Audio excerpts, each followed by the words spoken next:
Let me practice my during the headlight. Hey, Bob, we're going live if you want to get sit on the computer. Live. We're already there. Okay, we're always, hey, we had to be a little bit late. It wouldn't be right if we weren't. Welcome to Hunters Hangout. This is episode 7. I mean, season 7. Wow. Diablo, you're licking it good. And lickety split, we are already on season 7. Damn it. Wow, we went fast. Yeah. All right, let's try that again. All right, this is Hunters Hangout. It's season 7, episode 2. We have a bunch of exciting hunters. We're here for you guys to ask questions. We're going to have a great time. We got tons of prizes. I can't believe that we've been here for 7 years doing the Hunters Hangout. We hope you guys enjoy every single episode. Maybe not the ones with Ram on it, but all the rest of them. 7 years, you can tell. Look at Diablo's beard and all that gray.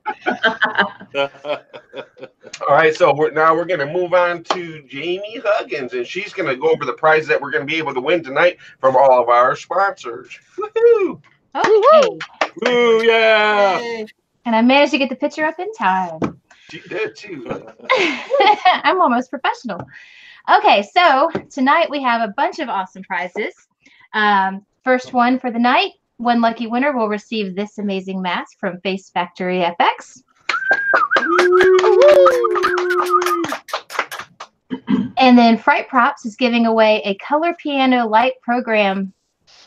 You can color light. You can program color patterns and even triggerable lighting effects right from your phone or tablet. Very cool. Jamie needs more wine. I do need more wine. She didn't lick enough off of her computer. Okay. Sinful Audio is giving one lucky winner one free SFX library, 25% off of original sound design, and 10% off of amps or speakers.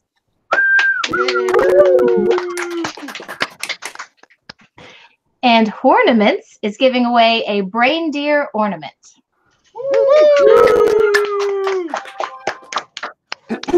One lucky winner will receive 1 gallon of fog from Foggy's Fog. Yeah. Is it custom delivered by Tater himself, though, Jamie? That would be awesome, wouldn't it? But no. Yes. Someone is going to receive 7 awesome badges that you can award your actors from Haunt Badges. Nice. Now, Sam Haynes is giving away 50% off to everyone watching tonight if you order using the code Haunters. Yeah. One lucky winner tonight will get one of 3 realistic-looking skulls from Nightmare Makers. Yeah. XFX Makeup is giving away a $25 gift certificate. Great makeup. Exotic Lenses is giving one lucky winner one free non-prescription normal size pair of contact lenses of your choice. Nice. Yeah. Hotwire Foam Factory is giving away a $25 gift certificate to one lucky watcher tonight. Yeah. Missing Fingers Productions is giving away this awesome mask you see in the bottom corner. Yeah. And last but certainly not least, Haunt Labs is giving away not 1 but 4 awesome Haunters Hangout coasters, ones you see here. Plus, they're also giving away a $10 gift discount code. Sweet. Wow, nice. Yeah. And that completes our prizes for this evening. All right. Awesome. All right, now we're going to move over to Phil the Mad DJ tonight. Oh, yeah. Oh, With yeah. the pictures. Pictures. No, not pictures, man. No, we're not doing pictures No. yet? Oh, okay. Oh, I take it back. Come on. That's a good one to start with. Oh man, here we go. Well, no, we'll start off with the show with Linda. Linda, why don't you introduce yourself and talk a little bit about your haunt and how you got into haunting? Hi, I'm Linda Marshall. I'm at Wickedly Grand in Appleton, Wisconsin, and I have been haunting for forever. But as far as having a legitimate haunt is concerned, it's been going for this will be our 18th year now. I have an outdoor haunt only. We are a charity event that we raise food for St. Joe's Food Pantry here in Appleton. And our haunt is different than a lot of other people's haunts in the fact that I look at mine as what I refer to as a starter haunt. It is designed and geared to introduce kids and their families to the haunt experience and to Halloween, because I have seen from in the past with neighbors who had haunts and they scared the living daylights out of the little kids that then they got terrified of Halloween. So I kind of made a family-friendly place for the kids to come and go and to experience Halloween and a haunt for the very first time. And we've been getting a lot of good responses to it over all of the years, and it's just been growing by leaps and bounds, especially the last 4 years that we've been here at the new location up here in Appleton. Awesome. Nice. Yeah, nice. Excellent. Very cool. All right. Now we have Pat. Pat, why don't you give us a little bit about your background in haunting here? Okay, I do Dead Things and the Hideous Horror on How. I started haunting in earnest probably about 13 years ago. That's when I built my first prop, which is what everybody builds, which is a flying crank ghost. I do a yard haunt, and I also do a walkthrough in our garage as well. So I build all my own props. 95% of what you see is I built it. Very few store-bought props in what I do. Some lighting, and that's about it. Yeah, Pat's part of the old YouTube crew. Yeah. Yeah. Back Shadow of Palms. Yeah. Back in the day. Shadow of Palms days. Sure. Yeah. I think another one of that group was Michael, right? AKA Ram. Yes. Yes. Yeah. Ram, why I don't you take it give us a we're little on bit to about me your haunt? now? Or Yeah. do we want to do Yeah. the classic deer in the Go, headlights? Aaron. DJ Phil sliding it over to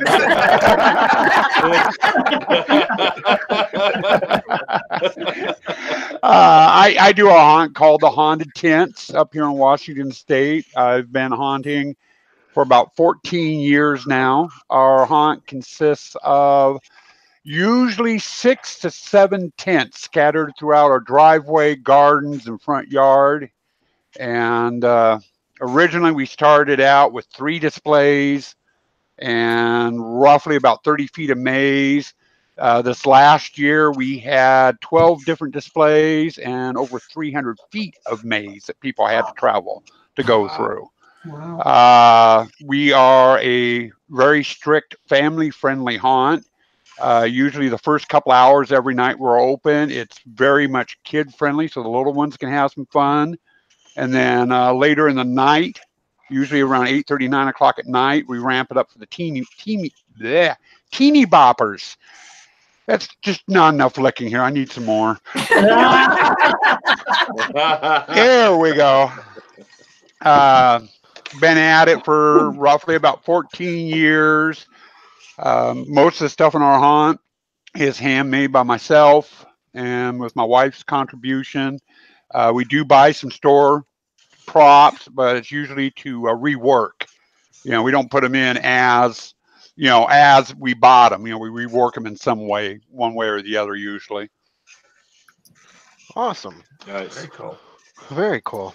All right. And then last, but certainly not least, we have Susan and Miles. Why don't you guys give us a little bit of the background you guys have in haunting? All right, well, I'm Susan Seubert, and we're in Edwardsville, Illinois. We have Hotel Evil, and this is my friend, Miles Dudley. And we have a family-friendly haunt. It started as a party, and we decided if I'm going to go to that much trouble, I'm going to let other people see it. And so for the last 10 years, we've been letting people come through the house We actually, last year, between the front yard, the entire first floor of the house, and a 30 by 40 tent in the back, we ended up with about 3,000 square feet of area that people were allowed to come in. Mine's a little different. It is family friendly, absolutely, but they're able to meander through. We even had a scavenger hunt last year where people got to go through. It's a very high detail haunt. It's a combination of store-bought and handmade and store-bought remade. So, Who makes all the handmade stuff? Borrowed, found, and stolen. I have an IT guy. He's really looking at it. That's all I'm saying.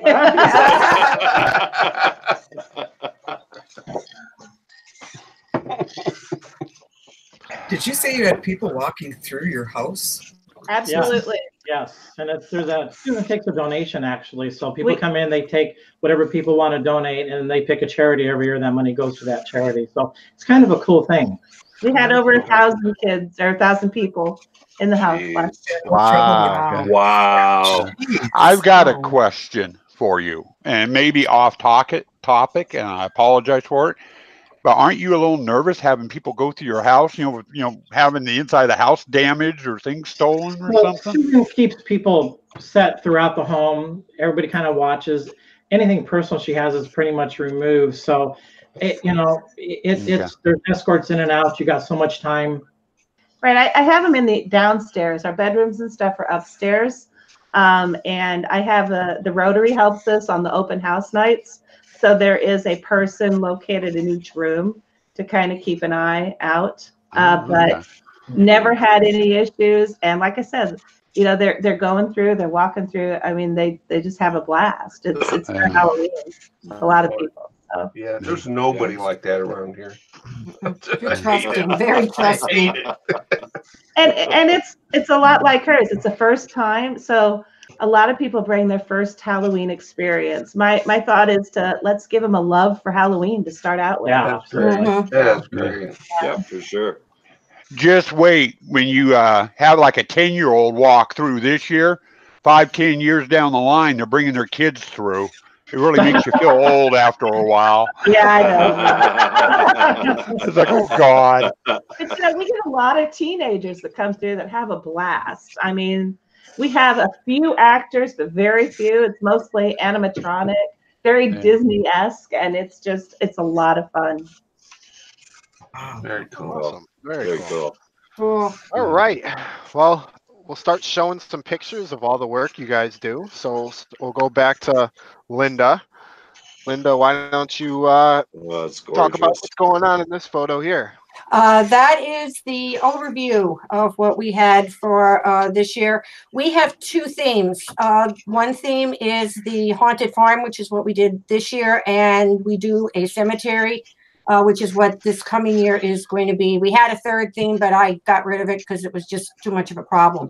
But this year, we did a total and complete overhaul of the entire haunt, because what I used to do with what you see here, it used to be a walk around. You go around the fence and take a look at everything on the outside. But this year what I did is where you can see the web over the trees. That was a pathway. So we now have a walk through, and it more than doubled my space for viewing and for putting stuff up. I was building like crazy because I had all this space that I had that I didn't have before, which was wonderful. So this is just the big general overview of what you see from the street. Awesome. What did people think about the whole new thing this year with walking through the display instead of walking around? They loved it. They absolutely loved it. And I've been working through all the snowstorms, redesigning the graveyard now to have it as a walkthrough. Being the first year, we had, it was a learning curve. I learned you better make sure that you have fence for every little area, because you will have somebody go in where they're not supposed to go. Yes. And it happened. And fence of appropriate height too. 2 foot tall fence don't help. Yeah. Well, Nope. even 2 foot tall fence was helping, except it was just a smart alecky neighbor kid who decided she didn't want to go through during trick or treat time. So that's all done and taken care of for this year. Plus, I set up, like what you're seeing here was the start of the entrance. And I set this up, you come in this way and go through out to the other end. Well, we live on a corner. And on trick or treat night, especially, we had people coming in the out. So I had some traffic flow problems. So I'm trying to figure out how best to try to work that kind of thing for this year. This is what everybody was greeted with when they came. This is our donation area for St. Joe's Food Pantry. That character that's standing there, I call him my giving pumpkin. Each year we're going to have a character that is part of the haunt that's going to stand there and ask people for their donations with the little sign we give and the finger pointing to them, do you. You can't see the can that's in his hand. He was a pumpkin character. He's giving a can of pumpkin. So they gave of themselves to out for the food pantry. There you go. Yeah. Pumpkin. Oh, my favorite stain, too. Very cool. Yeah. Linda, Jeff Foster has a question for you. What type of lighting do you use? It's just beautiful. Yeah. Floodlights. That's primarily what it is. I had reds, blues, and yellows. And actually, the yellows, the bug lights, and most of them are the old CFL ones. Before they go to the LED. This is the entryway into the trail. The kids absolutely love this. The 2 pumpkins that are up on the top there would talk back and forth to each other. And the kids they love that. Nice. And then in the pots are the little mandrakes from Harry Potter. So they got this, they were there too. The mandrakes. The web tunnel took me 3 days to do. The web from last year that was up at the other side of the haunt, the tree that it was on had to come down this year. So I took that and made it what you walked under because it was already done and together. And then on the other trees that we had, I put old kind of nasty looking webbing for a background, attached the lights to them, and then got a brand new roll of beef netting and just went beef netting nuts all over everything and just had spiders hanging. I actually also included hats and wigs and body parts hanging from the top, like the spiders had kind of grabbed at them also. Crandall McKee would like to know, what is your most favorite prop that you own, Linda? That's very difficult because there's so many. A lot of them I make myself. Oh yeah. Here's our pooping pumpkin. This was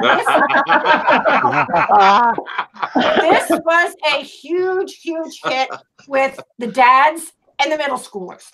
Okay, this is how pumpkin pies are made. They were sold back at the farm stand behind, and we had the little guy sitting on the pot. And actually, it was hilarious because I had a family come through, and they had a couple of toddlers. And Mom brought the little girl over and showed her the pumpkin on the potty and said, "If the pumpkin can use the potty, you can too." It was adorable. That's great. Doug Cox. Go ahead, Kathy. Doug Cox wanted to know, what got you started haunting? What is your motivation? I'm weird. Lovable. Well, I resemble that remark. Yes. I just love it. And, as I tell my grandkids and everything, they had been here once when Grandma was putting stuff together, and it's just, Grandma just has big dolls. They never grew up from the Barbies. It just got creepy. And that's primarily what all my props are. This is our little farm stand. We are a farm to fork environment here. So we had various things that came out of the garden and the farm this year. If you notice, our veggies have personality and stuff up there. I did take a couple of days and did nothing but glue little eyes on absolutely everything. And you know, the kids thought they were really neat and cool and just kind of cute and adorable. That's very cool. Now you mentioned something about Halloween. Are you only open Halloween, or are you open other nights too? No, we were open for 19 days. We opened on Friday the 12th and went straight through to Halloween night. Let's see, Sunday through Wednesday. We are lights on only, and then Thursday, Friday, and Saturday night I have what's called the full haunt mode. I have a handful of animatronics that I turn on. Then the music's gone, the fog is out. I try to give the neighbors a break and only do it a couple of nights. But then this year I tried something new that had gone over really, really well, because we're right behind the school, and a lot of parents drop off in the morning and pick up in the afternoon. So when in the afternoon, they bring the little brothers and sisters up and try to walk through it during the daylight, when nothing's up and nothing is running. So what I started doing this year is for 2 hours on a Saturday and Sunday afternoon, I'd open it up with absolutely nothing going in the daylight so that parents could bring their kids and walk through and things like that. And it worked out really well, because we had a couple of families that came during the daylight. The kids were a little bit scared, you know, that there was spiders and things like that. But, you know, I take one of the little ones out and they could pet it. And I had a dog that would bark and I would howl and make, you know, pet the puppy and it will howl, and that was cool. And by the time they were done, they were running through it. They brought him back at night, and the kids were running around yelling boo to everybody. So it really worked out very well, having it open in the day for them and then at nighttime for everybody else. It's also a different atmosphere. I mean, there is a lot, and I mean a lot of detail in what I have, and you can't see a lot of it at night. So this way you can come during the day and see a lot of the different things that it's really difficult to see at nighttime. Awesome. Linda, can you just real quick talk about the mask behind you there to your right, the witch pumpkin face? That one. Gorgeous, yeah. This gal. Awesome. Yes. Okay, that baby. We can thank Kevin for Missing Fingers. We will plug our sponsor here. There you go. Kevin made that. That is a custom he made for me. He actually did too. She is from a scene that I have a picture of later. I call her Auntie. That is, I forget what the name, the Jester mask, I think it is. I saw it at Transworld and I thought, this is a great, like a witch mask. You know, I was looking for a woman pumpkin, and nobody makes women pumpkins. So this looked like something that he could transform for me. So what he did was he repainted it and made it, put the stripes down, made it look like it's a pumpkin. On the top of her head where the little knot is, he put the little stem part. The other one he did for me, he did the nose as the stem. So so they looked really great and really different. Yeah, they got a lot of really great comments from people. Cool. Very cool. All right, very cool. So we'll move on over to Pat now. Pat, we've got some pictures we're gonna show, and I have a question about this first picture here. Oh, how effective was this in your haunt? Did people really enjoy this? You bet. And I was actually surprised at how I thought people would figure it out right away. And I had people walking right up to him and going, how the heck is this being done? So it was a great prop. That's my son, by the way. He's been haunting with me since he's probably been about 7. So jealous. Yeah, he used to go out when he was trick-or-treating age, and he'd run out for an hour so he could get back to help me. So it's been cool to have him grow up. But yeah, that was a great prop, and he sold it so well. Did you actually use real mirrors on that, or is that like the film? Yeah, no, they are real mirrors. I almost asked. Is that floor? Is that like chest of floor? So you didn't put anything in the front that goes all the way down to the ground, correct? Yeah, goes all the way down to the ground and up to his waist. Yeah, very cool. Great. He's standing up behind there, right? Or do you have him sitting? Yeah, he's standing up behind there, and yeah, people just first off they couldn't tell if he was real or not, and when they did finally jump at him, yeah, we had people jumping out of their skin. It was pretty cool. All right, so no drinking when you're in that position, right? No. Yeah. And actually, we're gonna. It was so effective. We're gonna use it again, but I think this time I'm gonna put it on casters. It's pretty deep. It's about 4 feet deep. Put it on casters just so he can kind of move it away and give himself a bit of a break. I had him trapped in. He was a trooper. He sucked it up, but he was trapped in there for during the whole haunt. So I could see this being like in a dark scene, and then all of a sudden a light turns on him, and then scares the crap out of people walking by. Yeah. It was great. There he goes. Really cool. Yeah. Oh yeah, and there he is doing the deed. Yeah. He was licking it. Hey, Ram, you're no longer allowed to do that if you're going to be out. You can't put apple. I saw you was gone. You can't put apple juice in there. Yeah, I'm on to you, bro. So, Pat, this book here, is this something you made?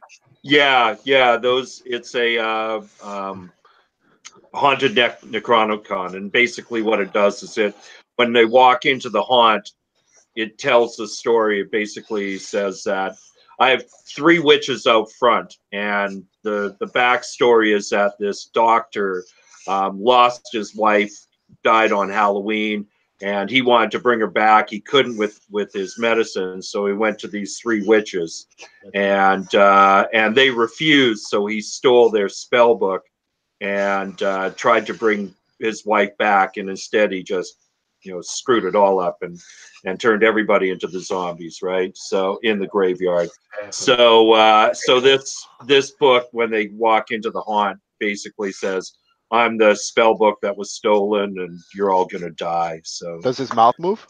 Yep, the mouth moves, and it's actually got articulating eyebrows on it too. So nice. Oh, wow. It's cool. Yeah. Anna Jones would like to know, how long does it take you to set up?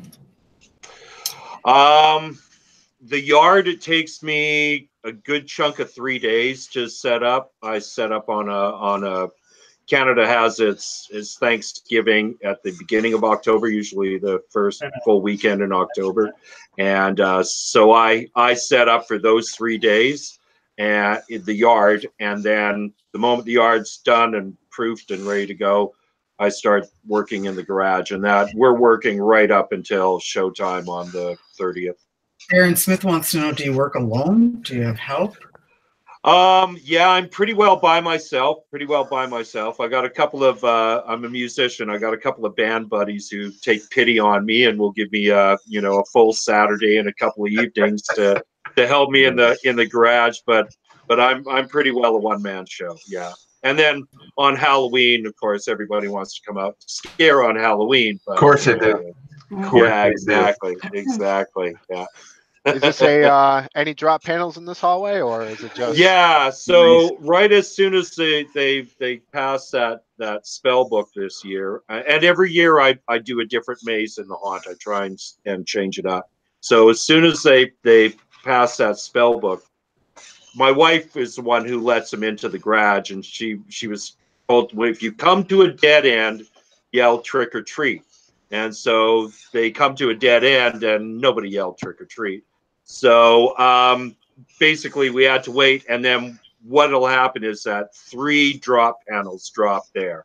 There's one to the right, one that's directly in front, which is actually a door, and then one to the left, the one that you can't see, which is hidden there. So they go bang, bang, bang, and then I'd open up that door and let them through into another part of the haunt. Right. I recognize a few of those pictures, Pat, but there's some I have never seen before. Where do you get your pictures? I know some of them are the scene setter ones, but where are the others coming from? Where do you get those at? Pretty well, Dollarama, Spirit, Halloween, just Walmart, wherever they're selling pictures that year. I just grab as much as I can. So that's cool. Okay. Yeah. That is so cool. Yeah, and then that's my spider room. I actually, the first award I won for prop building was for the big spider on the bottom. And so same thing when somebody walks in, that spider gets triggered, the legs move and the pinchers move. And then the spider up top is on a scissor mech, and so it comes in and out. And the spider on the bottom also has a spitter, so we spit cold water at him. That'll wake you up in the morning. There you go. Now, Pat, how do you trigger everything?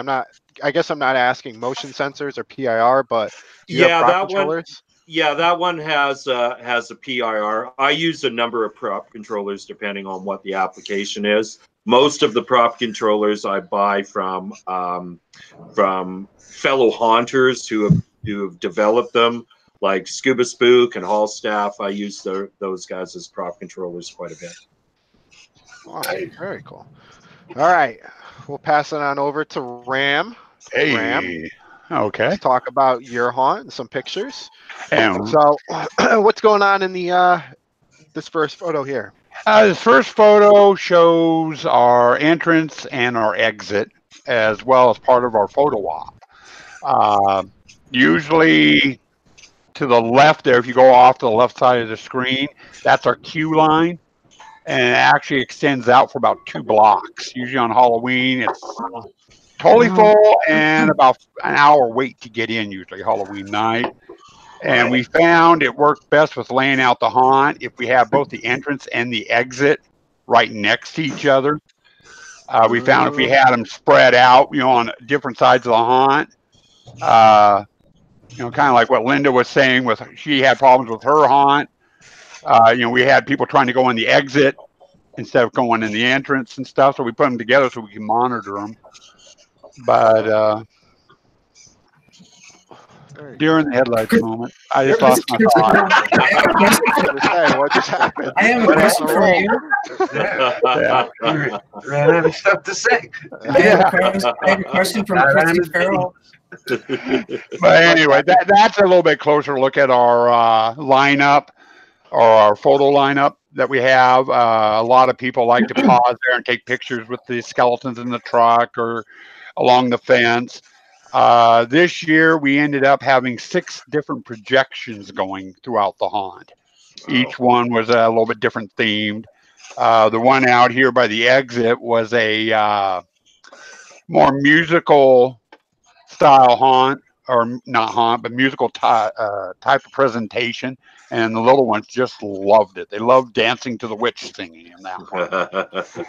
The young lady sitting there by the yellow bucket is my eldest daughter, who is one of my major helpers in the haunt.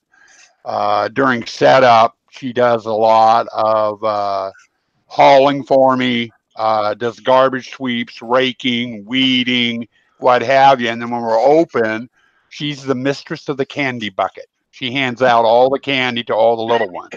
Oh. And that's her job. If anyone tries to help her, she gets so bent out of shape. Graham, I have a question from Christy Farrell. How long does it take you to build your haunt? Well, it's taken 14 years so far.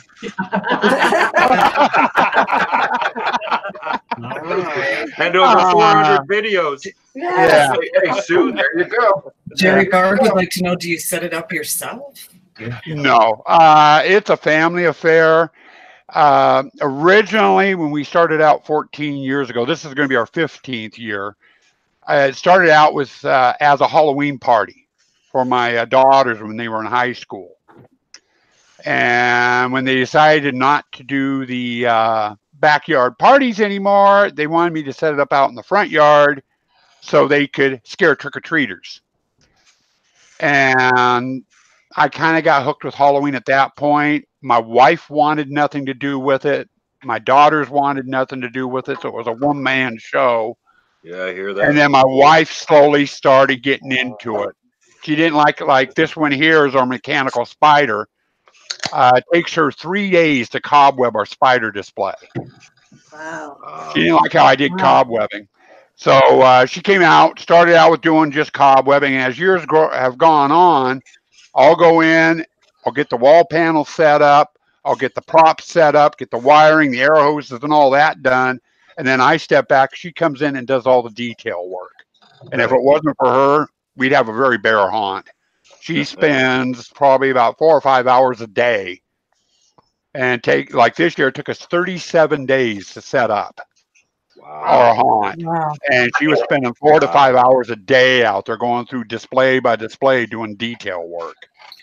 Wow. Jeez. That's great. Doug Cox would like to know, do you act in your haunt or do you have actors? I know it's a family affair, but... Yeah, there's 3 of us that do it. It's me, my wife, and my daughter. My older daughter has Williams syndrome. She's mentally and physically handicapped, so she can't be inside acting. So she does the candy. And then me and my wife trade off running the entrance gate. And usually when she's at the entrance gate, I'm inside doing the scaring. When I'm at the entrance gate, she's inside. Other than that, it's all pretty much prop driven.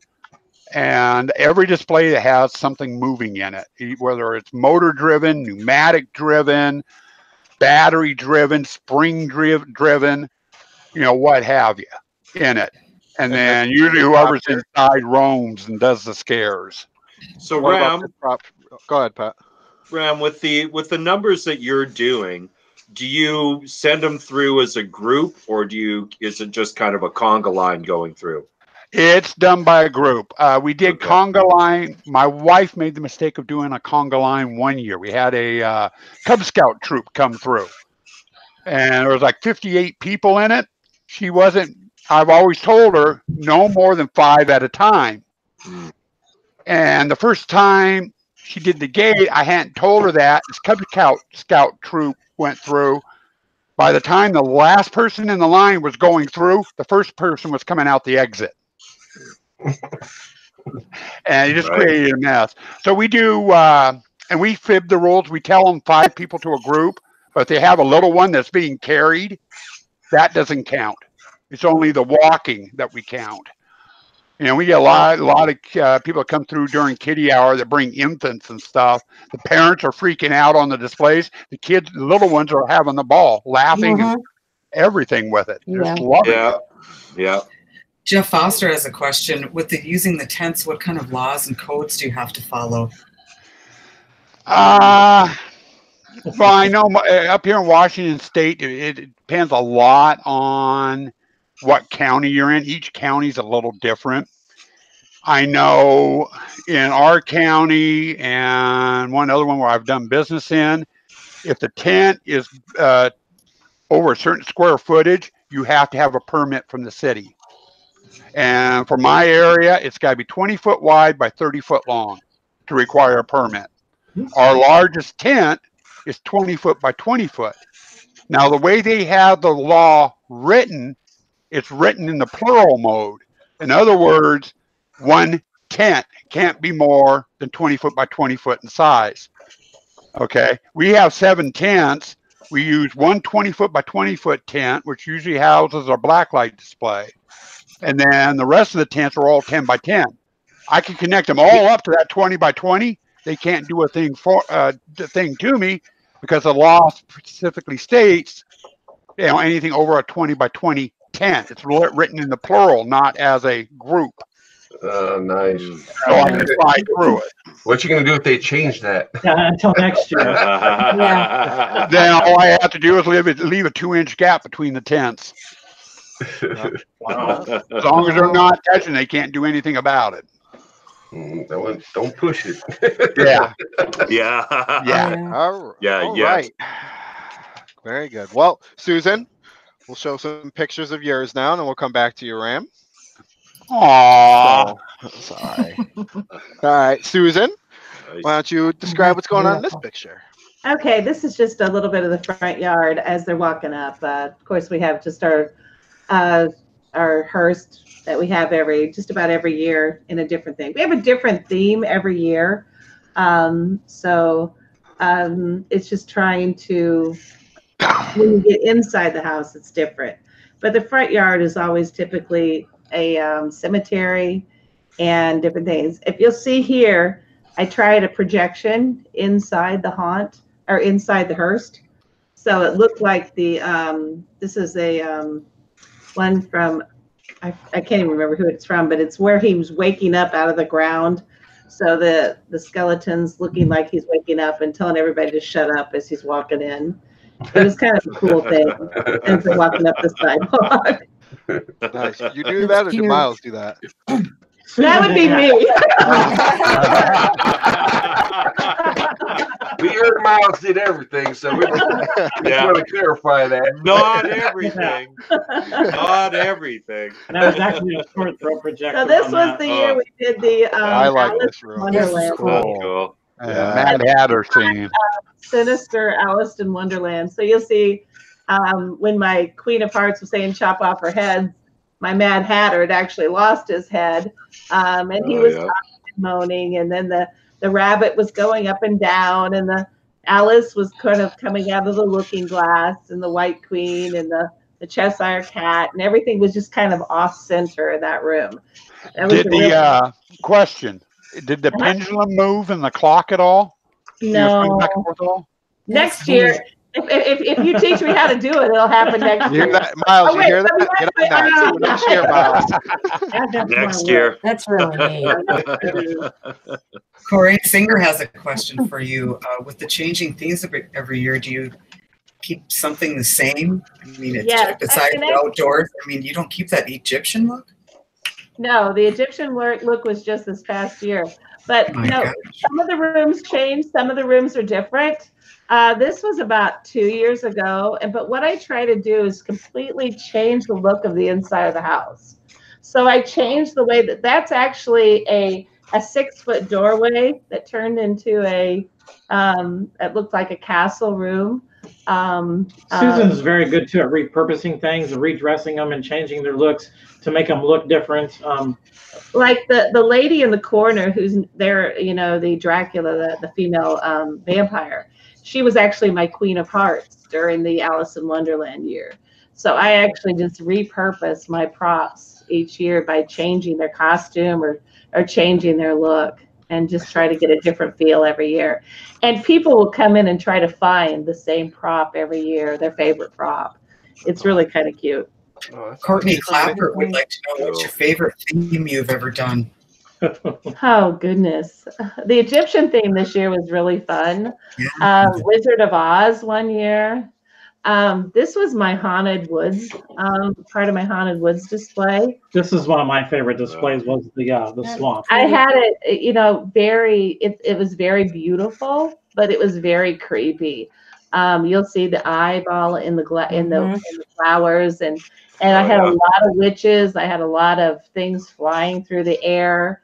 It really had a very cool vibe. Did you make that flower? Yes, I did the flower. Yeah. What is that, like a candle glass just basically stuffed into a flower? Just like flipped upside down, I guess, like those little small tea light candles. Where was that? How did you make that basically? Yeah, I put eyeballs in a lot of the flowers. I mean, I had flowers. The flowers were taking over that area, and then I had the witches. And this was Ed Edmund, one of Ed Edmund's witches from Transworld that I got from him. And it had a real cool feel that year. It was a Haunted Woods feel is what I was going. That was actually a small picture there. The woods, the swamp area itself was actually about 20 foot wide. Mm-hmm. So that's just an eighth of what was there. It had about 6 witches throughout. This was one of the other witches that time, where I bought the mask at Transworld, built the body around it, and then just adding little things like the face. This was like the side of my deck outside, and just turned it into turning it into a different world. I mean, that's the whole idea, is when they come in, it's magical, is what I'm trying to do. I do the little wows. You see the kind of detail I do, and if you go through 5 times, you're going to see something different. I love that little face. And is that a face in a flower or something? That's neat. That's cool. That's really cool. Megan Larson would like to know what inspires you to change your theme every year. Sometimes it's Transworld. What I see, or if I buy a lot of stuff on Craigslist. So if I find a prop that I really like, I'll maybe build a whole scene around it. Yeah, sometimes it just takes one prop that catches her eye, and then she'll grab that and run with it. Yeah. Cool. Joe Klein would like to know, do you charge admission? I take donations. We usually make about $2,000 for a local charity. I pick a different charity each year. And I'm only open to the public for 3 nights. But I have it set up for about 2 weeks. Wow. So how many people come through in a season? About 1,000. But a lot of the nights are networking groups. It's geared toward adults, but it's children friendly. So we have networking events here. We have some charities will have events here where they do their own fundraising. And where are you from again? Right outside of St. Louis. Oh, that's right. Okay, you're like 3 miles away from. Yeah.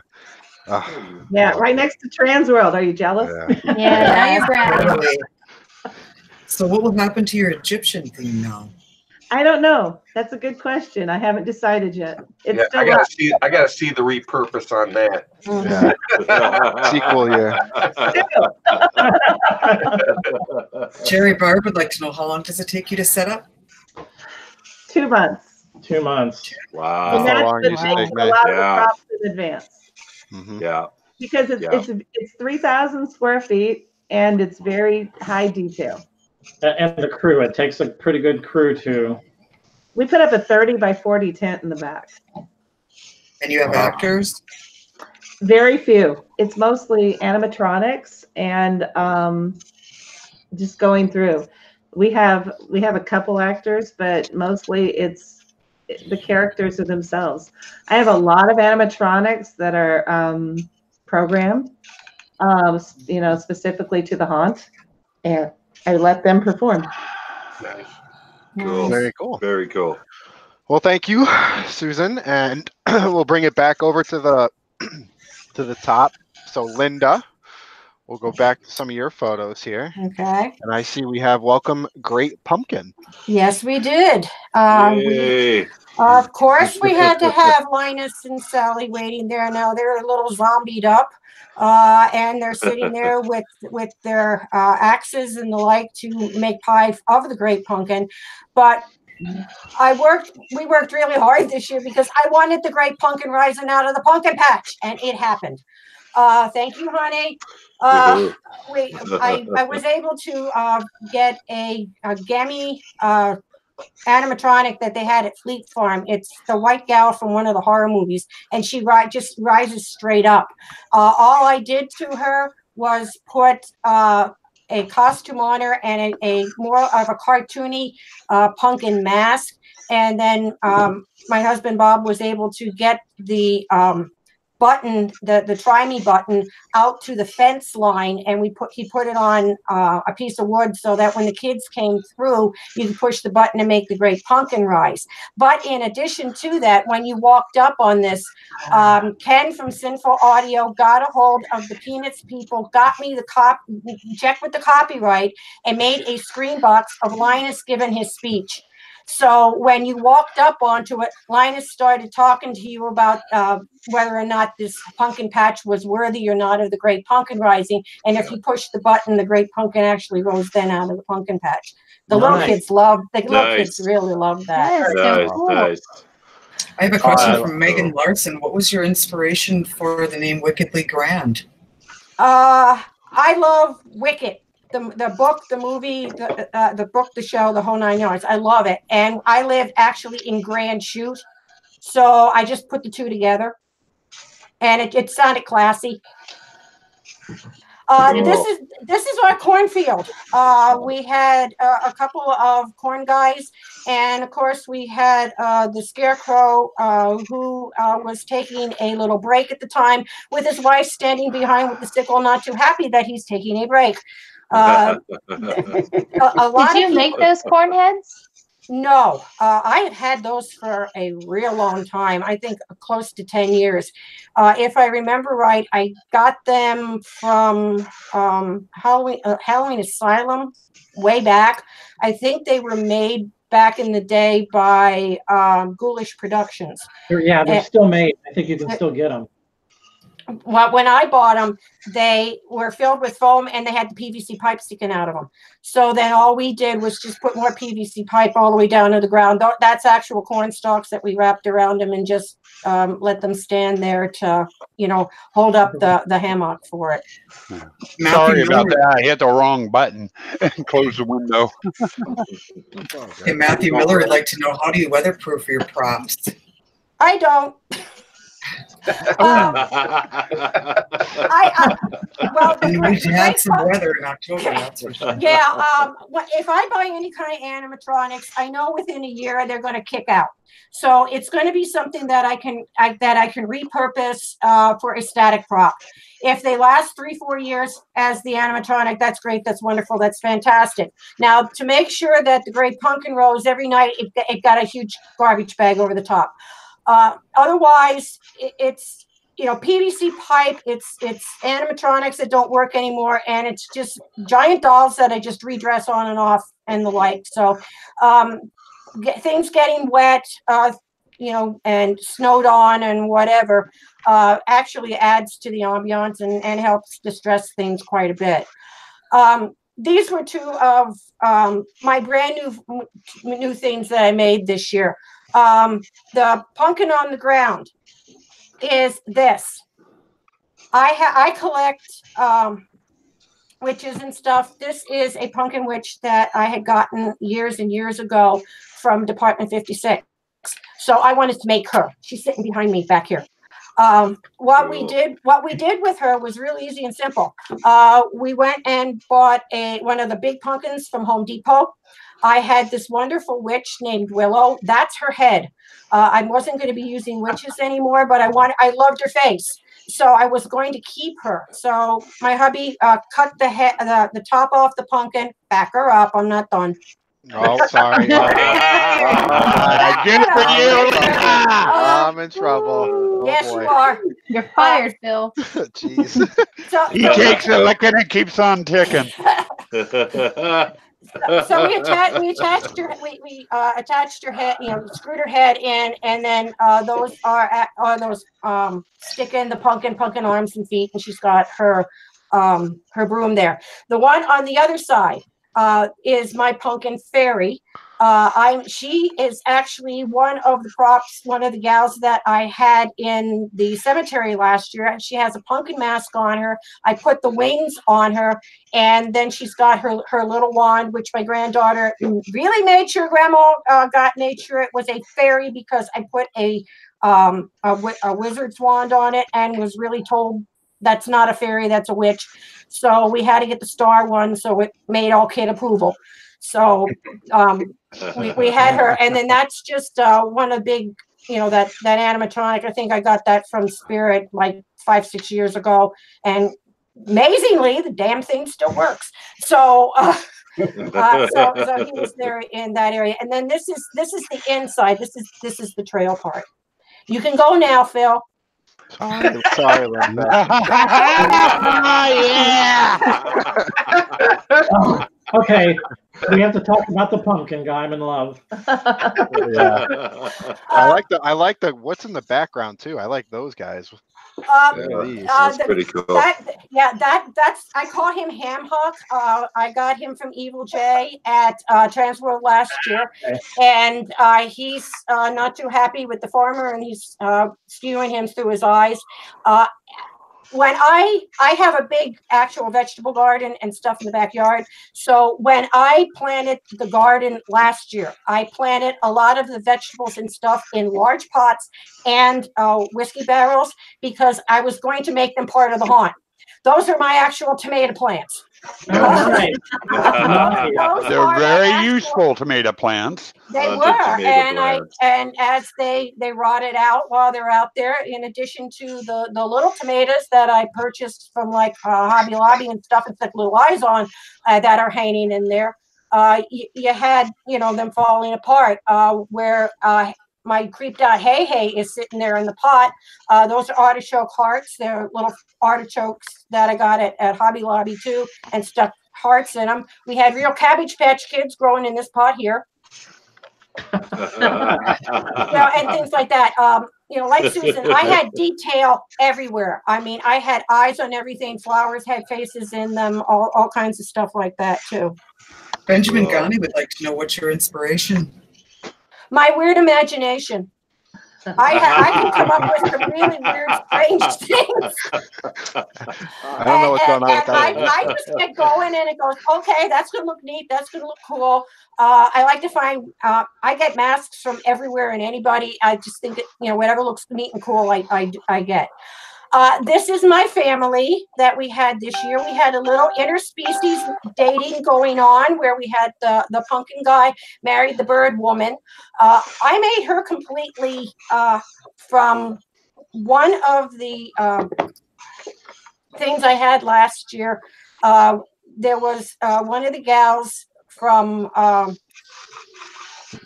Grandin Road that I had gotten a number of years ago, the black one with the white face.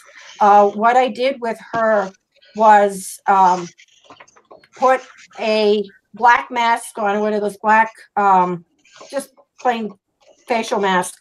And then I got a Mardi Gras mask and glued it on, and then glued a whole lot of feathers onto it then too.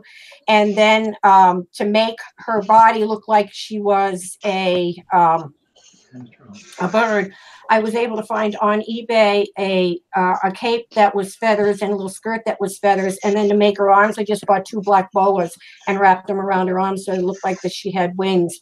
Then I had, I can't see the picture, Phil. Where did it go? I think Phil's having technical difficulties. Oh, okay. Yeah. All right. Well, then what? I'll explain it when he gets it back up. I found a really great mask from Pumpkin Pulpit at Transworld, and had that as the mother-in-law for the pumpkin guy, and then Kevin's other witch one that he did, the pumpkin one, was the other mother-in-law, and then I had the little guys from Pumpkin Pop, the little pumpkin babies and stuff sitting there as the kids. So they were all sitting there, like a little family in the back then. Welcome back, Phil. Welcome back, Phil. Google doesn't like me. Or Jose doesn't. I don't know which one. No, it just popped up on my screen that said, "Do you want to kick Phil Ricosa?" I'm like, no. Well, they blocked me. I couldn't even unmute myself. I was like, oh no, I guess Jose's got all the hosting. I swear I did not hit that ignore button that popped up. I don't think that word was kick. Was it lick? I think it was lick. That's what it means. Yeah. All right. Well, since I'm back, I might as well take over again.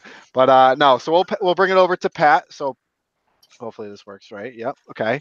So Ooh, I like that. I remember you making that, Pat. Yeah. That's me. Yeah. So that's a shiatsu spider.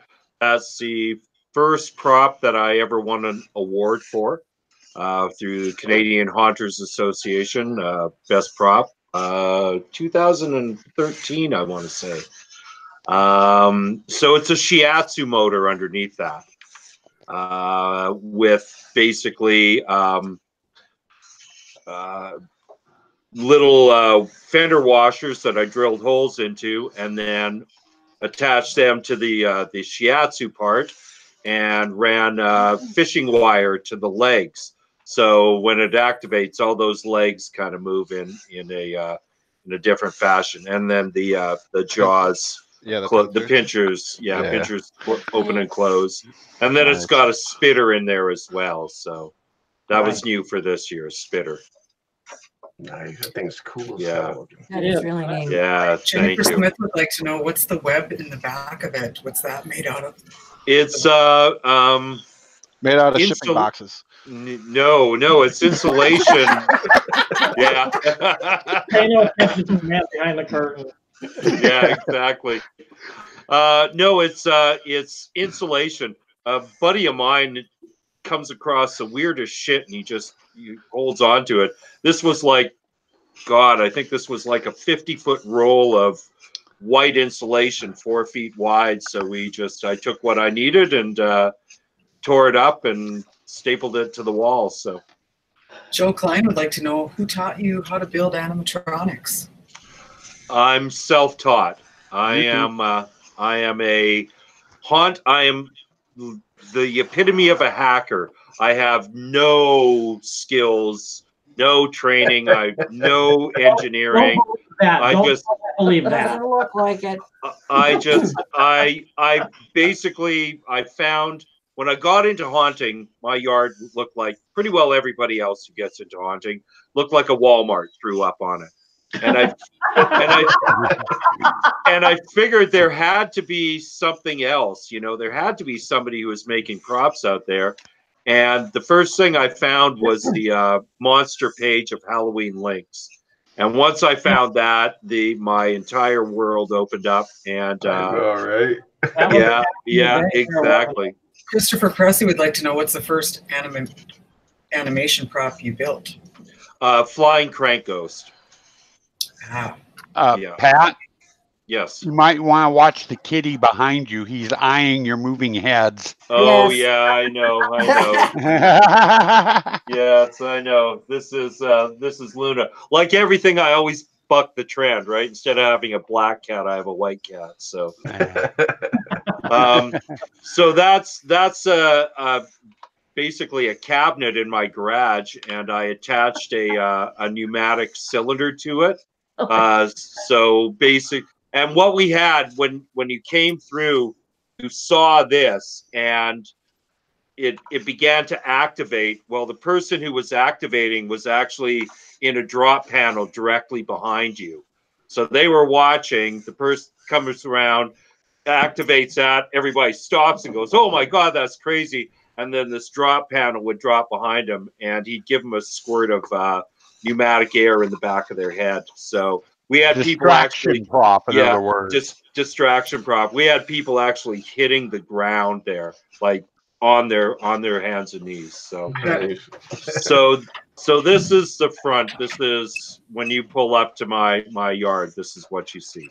Now I love the look of that. That looks wild. I love how you have the wings lit up differently than the actual bodies.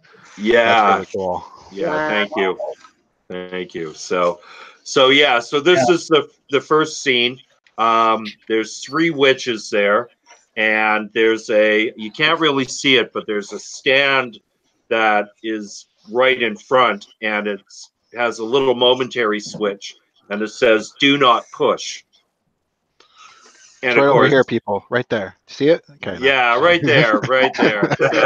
So basically, people come up, you know, the kids come up, they see this button that says "Do not push," and of course, what do? They push it, and as soon as they do that, it starts the witch's routine. Starts with a cauldron splash and a cackle, and then they go on and they tell their story back and forth of who they are and what happened with this doctor. And then there's a thunder crash, and they continue on, and at the final thing they laugh, and as they do, the gargoyles that are in top begin to flap their wings, and smoke and fire comes out. They've got like fire lights in their mouths, so they spew out fog and fire. And the third witch in the back is on a 4-bar, so she flies up into the air. She's probably at the top. That's an awesome prop right there. Is that the witch, Pat, that punched a hole in your garage roof? Yes, that is exactly the same witch, Ram. That is the same witch. Yeah. So she flies up, but she also flies side to side as well. So when the air pressure and the timing is right, she almost does a figure 8 in the air. So Debbie Ray would like to know, what kind of lighting do you use? I build all my own lighting. I use I built by raw 5mm LEDs. I wire them for 12 volts. I have 12 LEDs per light, and they're wired for 12 volts. I use RCA jacks for my plugs, and I have basically daisy chains that run down with RCA receiver in there, and so yeah, I build it all like that. Pat, do you have a video of that witch doing its flying thing on your YouTube?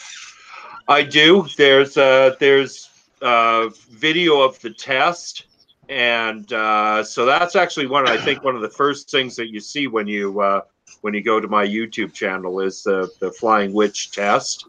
But in all of my Halloween videos, which are all the hideous horror on how, usually I do Halloween yard and then the hideous horror on how, they're in there flying around somewhere. Very cool. Yeah, and if you guys don't know where the links are, they all are in the description of the link on Haunters Hangout, so definitely check those out. You can find all their YouTube videos, Facebook pages, all that stuff, so definitely check that out. Okay, so cool. Ram. Yes. What do we have going on here? That's a scene out of our witches display, and that's our fireplace 2.0. That's the second version of our fireplace. There's roughly about 900 miniature papier clay skulls to make that. Wow. Yeah, you didn't make those or anything, right? Yeah. No, I actually sat down and made all those skulls by hand. It's all done out of papier clay. And he videoed the whole thing. You can go to. It's only a 5-part vlog, about 3 hours long. Yeah. The gripping 20-part series. You're gonna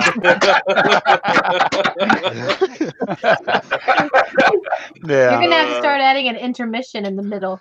I'm gonna go watch that video now. I'll be back, guys. Hey, you got any more Crown Royale? You might need it while you're watching just to make it through it. But the version 1 was a wall mount fireplace, and we found it just took up too much room in the display, so I totally tore it apart, salvaged about 3/4 of the skulls off of it, and we decided to do a corner fireplace with it. It gave my wife a little bit more room to decorate up with creepy cloth, the candelabras, ceramic skulls, and other things. Yeah. It took the fireplace itself took about a month to make. The Jack in the Box. That was my newest pneumatic prop last year. It was a double build. We made the cage first and then the pneumatic. It's a 2-bar lifter, a giant 2-bar lifter. I'd originally gotten plans from Pandemic Cemetery for a 2-bar lifter. That was, I think, like a 1.5 foot long lift on it. And I supersized it. This thing does about a 3.5 foot lift with it.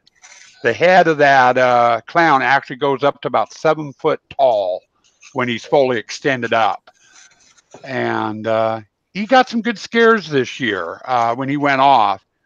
When he's triggered, he would rock back and forth inside the cage, and it was just like releasing a rocket. He would jet out the top and then lunge at people a couple of times. And we had some good scares with him. He was our pneumatic prop from last year. Corinne Singer has a question for you. Do you prefer motorized or pneumatic props? It depends on how much I've had to drink.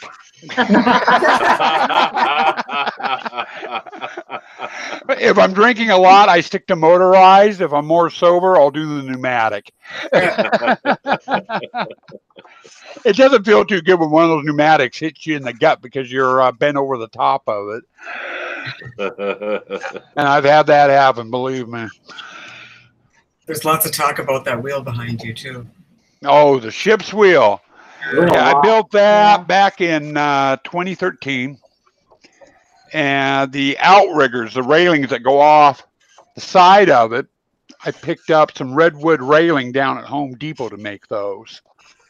The hardest part to get I had with that ship's wheel was the wheel itself. It's actually a wagon wheel. And here locally, we didn't have anybody locally that was selling those. So I had to order it off the internet. And I found a site, and I can't remember where.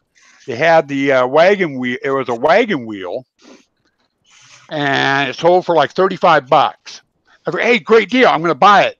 Went through, filled out the sheet, went to hit submit, and I got to looking at shipping.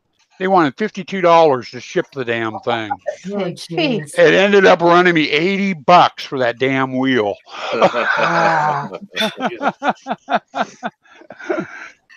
So if you want to build a ship's wheel, find someplace locally to buy the wagon wheel, or make it yourself if you're good at that. Save some money. But yeah, that's our bar scene. That's one display that my wife really loves is the pirate, and specifically the bar. We used an old day bed, the headboard and footboard off a day bed, and I put some plywood over the top of it. And then I went and made some plaques and put more of my papier clay skulls on the plaque that hung in between the rungs on the headboard, to go across the face of the bar. And my wife puts a tablecloth and creepy cloth, and then she just has a ball. She's got a whole shelving unit just full of bottles and glassware and what have you. And she'll decorate up that bar. And so I'll put the bar together, I'll put the skeletons up, and then she just takes over from there. And that's all her thing. Oh, there's the wheel. Yeah, and there's a ship's wheel there. You'll notice there in the middle, the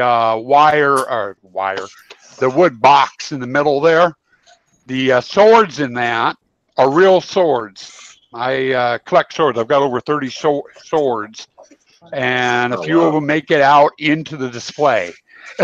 There's 4 in that box. But is that on a scissor prop? What, the swords? I have been thinking about it, but the wife keeps telling me no. She doesn't want me fencing. So. Yeah, and a lot of things people don't know about Ram is if you look at all of his walls in the back, he had scene setters up and didn't like them, so he carved the scene setters of all his walls. Yes. Yeah. There's only one pattern, which is the one I'm actually working on now, Diablo, that you tease me about. The ones for my gypsy display. Yeah. That was the only set of hand-carved foam wall panels that it's probably about 80% copied off of a scene setter. How many all the rest are unique. Excuse me? How many wall panels would you say you have? By the time I get done with what I'm doing this year, we'll have about 320 2-foot wide by 7-foot long. Wow. Where do you store? Where do you store this? Yeah, we've got 3 different dumps that we use. Down along the side of the house, I have what are called my partition walls. And what they are 2x2s that I framed up into 2-foot long by 7-foot tall panels. I've got 5 stacks of those just down the side of our house. Out in the backyard behind the garage, I have all the skins, which is what I call them. The hand-carved foam panels are stored in 4 stacks. Wow. And there's about 80 per stack, 80 individual panels per stack. Wow. And I've got 4 stacks of them. Holy crap. Wow. And it takes to do the whole haunt, to get all the wall, just the maze set up and all the displays, just with the walls, it takes 3 weeks, 10 to 14 hours a day to get just that set up before I can do wiring, air hoses, props, or anything. Alan Howe has a question for you. Do you see yourself doing this for many more years, or do you see retirement in the near future?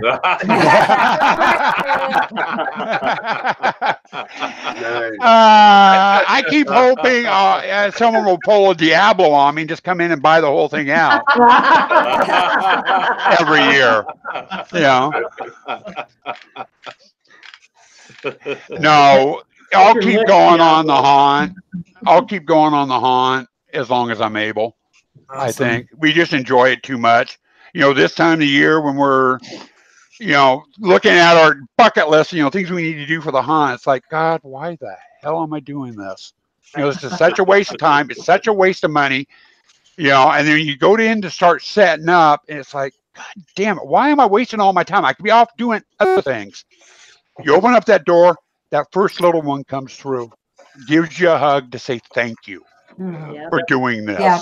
Yeah. Or you're in the haunt, roaming the haunt, doing a scare, and you have an adult come through, freak out, wet their pants, and scream. And it's like, hey, yes, I'm doing this again. Yeah. It makes it worth it. Oh yeah. I think that's what it makes worth it for all of us. I know for me in particular, getting the scares and getting the laughter and all that. So yeah. And it's cool. It also becomes a bit of a rite of passage for these kids, right? Oh God, yeah. I mean, I had these two little girls who every day I was working in the haunt, they were there at some point during the day to talk about this and how cool that was. And on Halloween night, they stood in line to get into the haunted house. They would talk to me about how they were going through this year. It was going to be great. They got all the way up to the door, and Cheryl goes, "Okay, you ready?" And she goes to open the door, and they both went, "Nope," and turned around and went on. But next year they'll be there and going, "This is the year we're going through. This is the year." Just for that. just for that, I know with our haunt, we're open in the evenings. But God, what was it? About 6 years ago, during the day, we had so many parents stopping by. We'd like to, we always advertise we're family friendly, but we have parents stopping by. Can we go through the haunt without our kids to see what the haunt looks like? So we decided we were going to be open for 2 to 3 hours during the day. And we get maybe 3 or 4 sets of parents come through. Cool.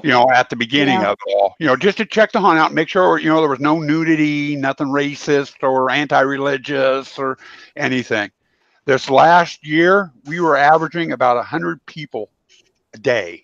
We were open 5 days. We did about 500 people just during those couple hours during the day that we were open. And a lot of them were the little ones that were just wigging out at night, would not go through with everything turned on, but they were loving it during the day. Yep. I had the same thing. Yeah. And it was always right after school got out. We were open for about an hour and a half after school gets out. We're slammed. We open up at noon, from noon until about 2:30, dead as a doornail. Maybe 1 or 2 people go through.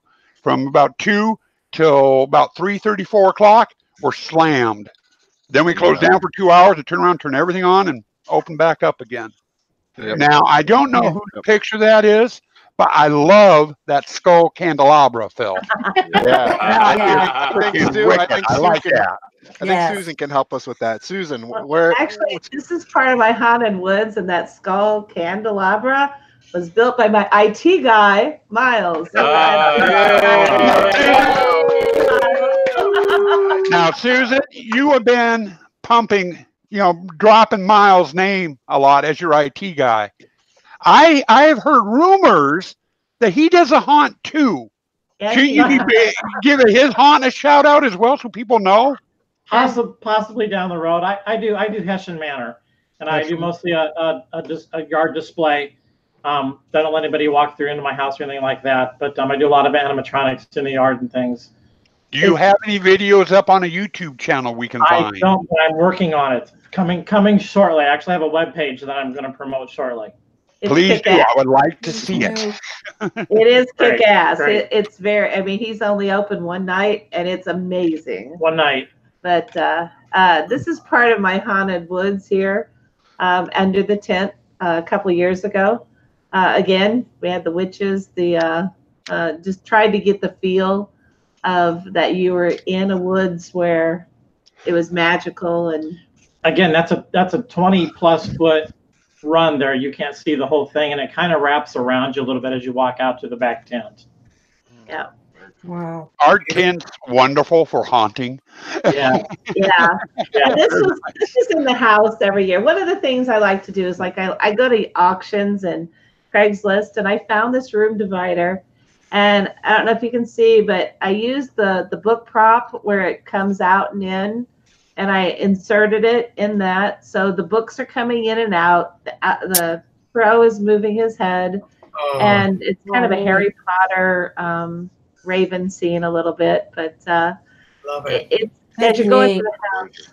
Yeah, just some different looks that that people get. But there's always something weird about it everywhere you go through the house. I love buying old mannequins.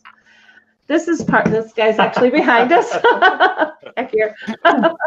I'm pretty proud of this one. This is my Anubis statue. This year we did an Egyptian theme in the living room. I bought the plaque from Design Toscano and just used an old mannequin I had and painted it and made this whole thing for under $100. Was pretty neat. proud of that. That's neat. Very nice. May I ask another question? Uh-huh. The wall panels, is that something you made or did you buy? No, those are vacuum panels. I got them. I got a few at Transworld, and then a friend of mine was selling a bunch. I'm telling you, I'm using vacuum panels from here on out. Oh my God, it made it so much easier. They're amazing to use, and they totally change the look of the room. Yeah, They're wonderful, beautiful. Very reasonable, and they're awesome. And they're easy to use. They're lightweight, and kind of you can trim them up and make them fit where you need to. They're just a great product. Yeah. The only problem I found, because they're kind of like my foam wall panels that I use, is storage. They take up a lot of room if you have a lot. Now because we own we have a 20,000 square foot warehouse in downtown St. Louis. Oh, I have. Now you're just bragging again. And again, why do you have people? Why do you have people going through your house now? It's right near the darkness, so I don't want to compete. Anyway, yeah. So storage isn't a real problem for me, luckily, because this was like a mannequin I took and turned her into Nefertiti, and just I buy things at yard sales. I buy things at auctions, and I just turn them into scenes that I like. I don't know. Did you get that cat from a yard sale, or did you buy that? Yeah, Craigslist. Oh yeah. my God, that cat is so cool. That is so cool. Yeah. Talk about repurposing things. Those Same with columns those. are actually Those Asian. columns. They're Asian columns. Yeah, I got those in the auction for $5. And they don't look Whoa. Asian. Wow. I buy Cool. I buy the weirdest crap and just turn it into something I like. Beautiful. This is a tribute to my dad. His favorite movie was The 10 Commandments, and there's an Egyptian scene in there where she's playing a game. Yes. So I made the game. Gave it a whole Egyptian feel and just kind of recreated the scene. He died like the year before I did it, and that was a tribute to him in my home. That's Very beautiful. cool. Very Yeah. I'm sure he saw it and loved it. Debbie, right? Very Like, cool. do you make the costumes?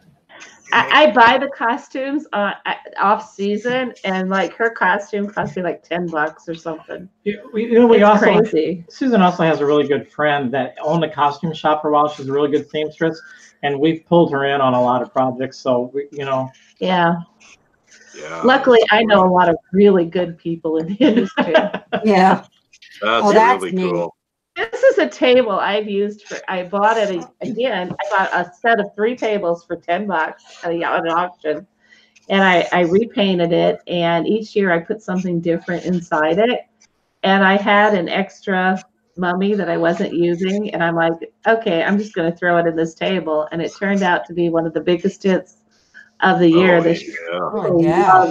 That looks beautiful. That is neat. That is really pretty. Setup time on that was approximately 15 minutes. Yeah. I'd like to say it took a long time, but it was. Say it if you want. Huh? You can still say it. Make us feel better. Hours, and I sweated a lot. Months in the planning. It was phone calls late at night, discussions.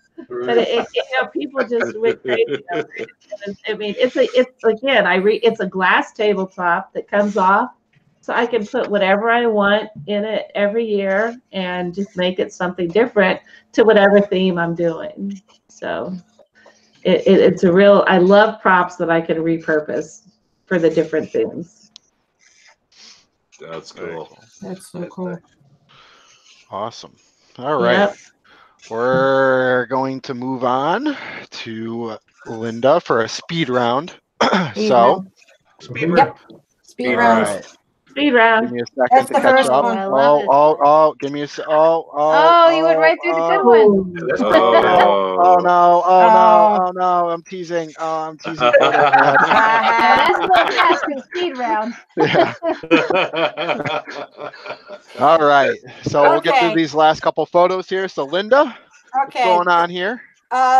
I wanted to show the window. I got the Altimos window, the eyes this year, and they were really, really big hit. This is the family guys that were in the one before.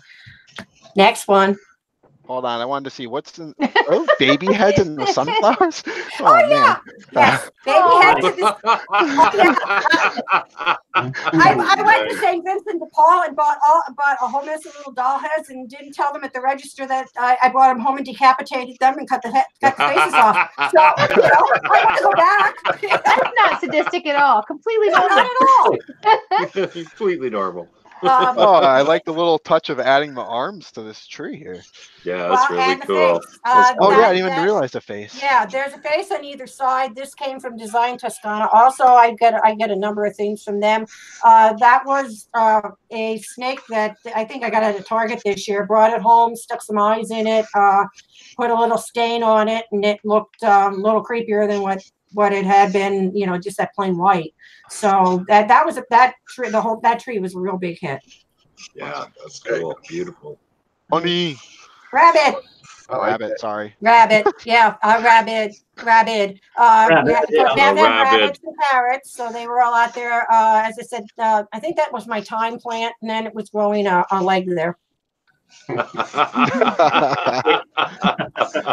Oh, this You is missed, cool. hey, you missed two that I'd like is. you. Hey, Phil, you missed two that I'd like you to go back on. Before the snake, there were two I want everybody to see, please. There, no, back. Keep going forward. Bill, you're fired.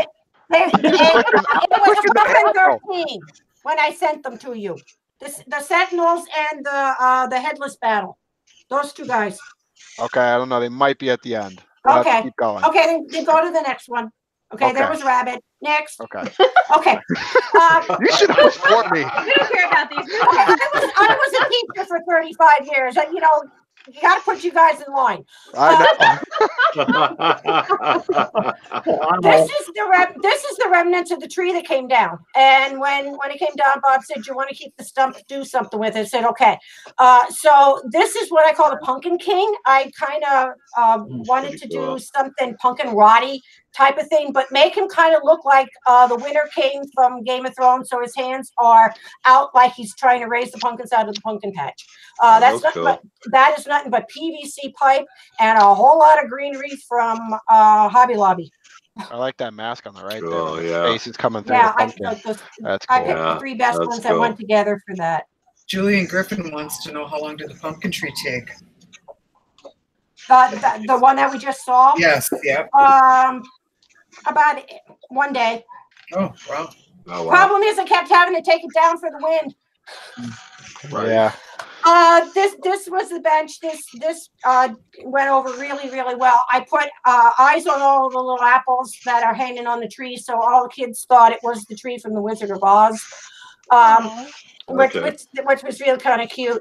The guy on the left on the bench, that's one of the two Wendigos that I made. I was so proud of that because the head of that's the 8-point buck that I shot the year before. So, so I made use of it, and there's another one that I had. The green guy is called the Hodag. If you know lore for Wisconsin, he's from up in Rhinelander. He is a mythical character. actually what he is the saber-tooth tiger from Big Lots. He has fur on him from the inside of a coat, and the whole day on the Winnebago on the other side. He and the other guy and a bat and a couple of other things have this beautiful fur on it. It's actually mink. I found a real, honest to God, full-length mink coat at St. Vincent de Paul, ripped the damn thing apart and put it on stuff all over the haunt. So, that is definitely the fanciest prop ever. Yeah, I know. My grandmother's probably rolling in her grave on what I did to a mink coat at that point in time.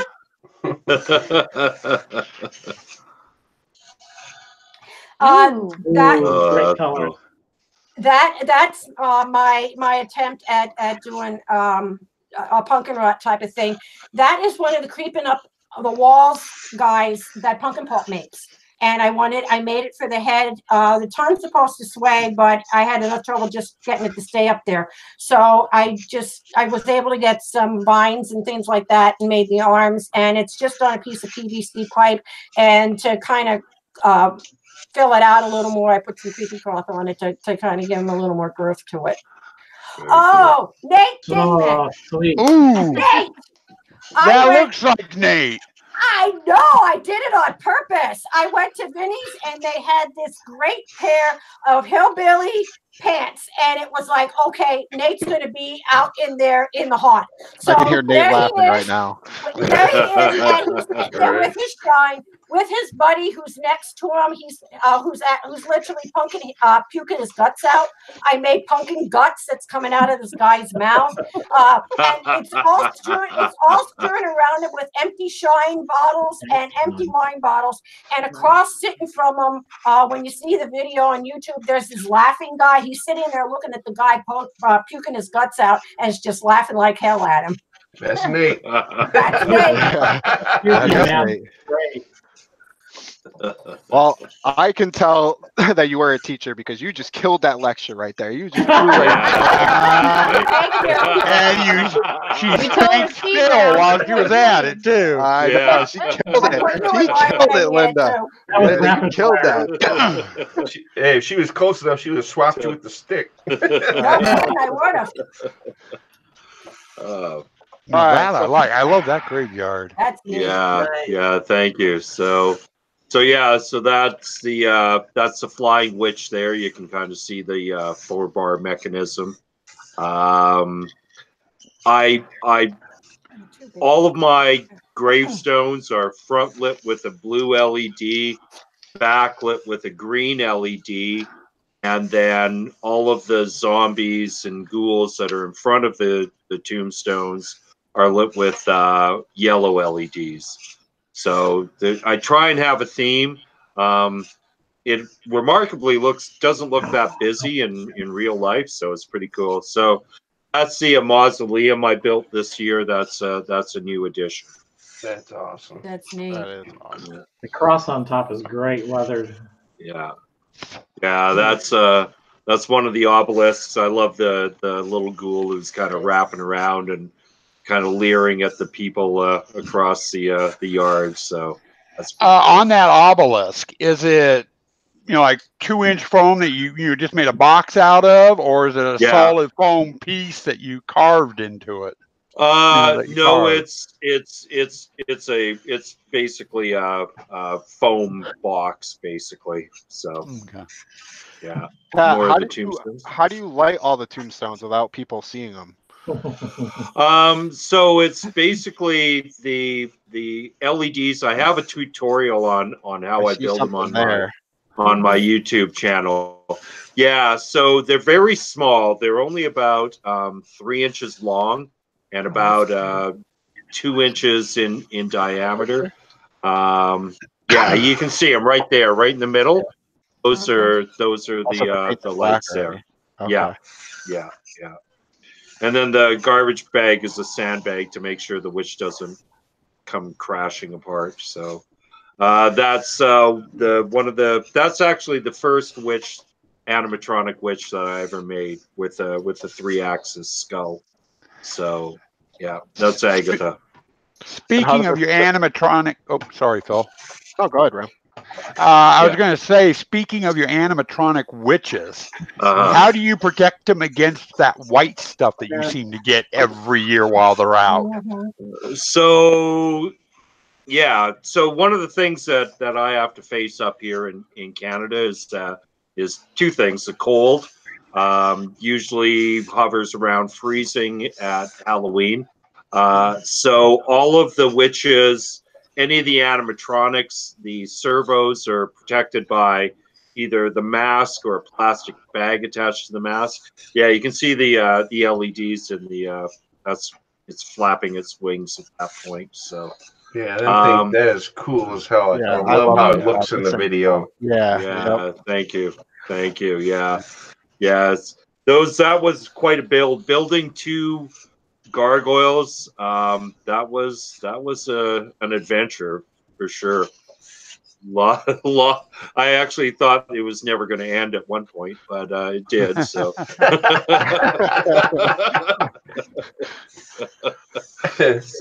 so yeah, that's pretty well towards the end of the house. So, you can see that you can see through that mausoleum, but when the lights are on, it's totally dark in there. And I'm actually going to try. I wanted to last year put a laser vortex in there, but it was so cold that the laser just couldn't keep up. So I think I've got to work around for this year. So I'm glad I don't have. You can always put a little mini heater right next to it to keep it warm.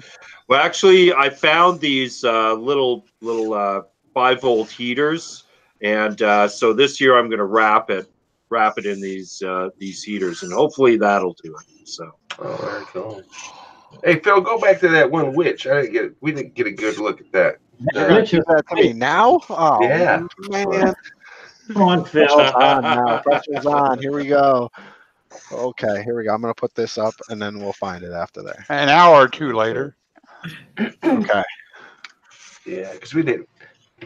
There. Go back. There. The flying one. Flying one? Right there. Right there. Yeah. I don't think everybody saw exactly how big that thing is. Yeah, that's a 2-bar lifter. Wow. Yeah. So basically, when she is fully extended, I can stand underneath her feet with plenty of clearance. I'm 5'10". So the top of her head is somewhere around 12, 14 feet in the air. And then you can't really see, but she also pivots. So once she goes up, there's another pneumatic that will pivot. Yeah, right down there at the bottom. And that'll pivot her basically about 90 degrees. Wow. Man, I'm glad I have Zoom. That's a nice mech right there. Yes, it is. Thank you. It punches good holes. Did you make that yourself? Yes, I did. Yeah, I was inspired. Part of the reason I get my name as Dead Things, I was inspired by a hunter from back in the day by the name of Vile Things, and he had a prop called Bellicose, and it used this kind of 4-bar. It didn't have a 4-bar; it had a different mechanism, but it went up and down and side to side, and so that's where I was inspired. That's beautiful. Yeah, awesome. That's my gypsy display. There you go. That's Ram. it. Yeah, that's Hey, Pat, is that skeleton's talking with you, isn't it? Yeah, she's yakking away right now. Yeah. I thought it was mimicking him, but it's not. That's what I thought too. No, it's running a program. Basically, every 2 minutes, it runs a different routine. So yeah, she's been yakking away all night long. You just can't shut this girl up. So. Typical woman, right, Pat? Now you're in trouble. I never That's why we said can't that, have Ram on the show. I never said that. I'll catch you on the comments for what I know. How to give up a lick. You suddenly get dropped. It's, Yeah. That didn't come from me, Ram. Yeah. While Phil has that picture up, if you notice the wall panels back there, Nice. Those are the ones that Diablo teases me about looking like a scene setter. Yeah. Yeah.